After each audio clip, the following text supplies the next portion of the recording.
Peggy 18.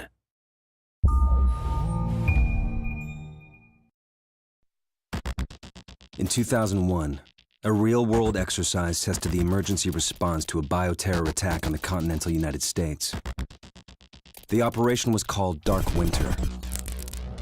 Within just a few days, the simulation spiraled out of control.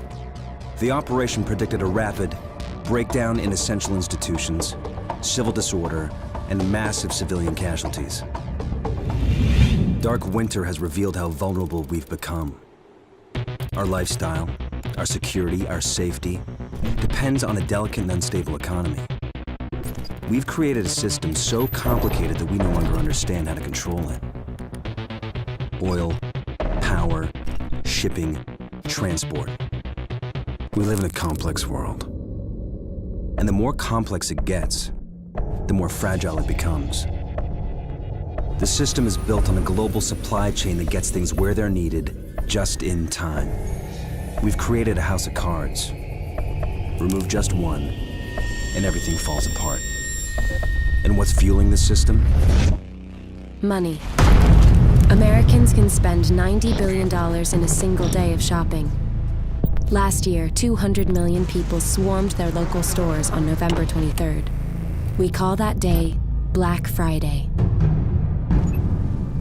Did you know that a flu virus can survive on the surface of a banknote for up to 17 days?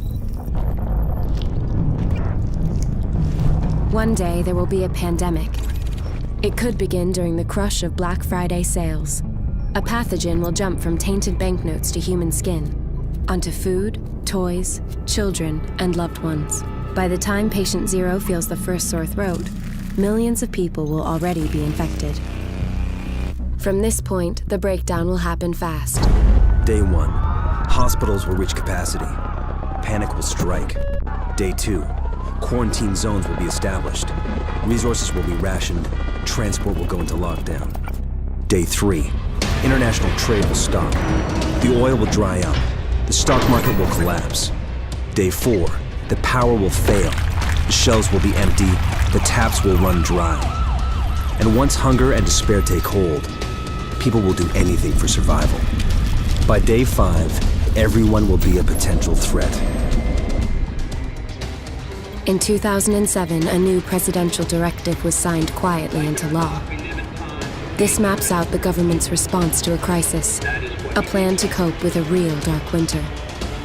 It is known as Directive 51. There are rumors of shadow agencies, sleeper cells, covert agents, but nothing can be confirmed.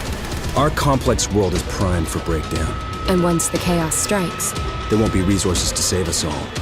The only question left is, what will it take to save what remains?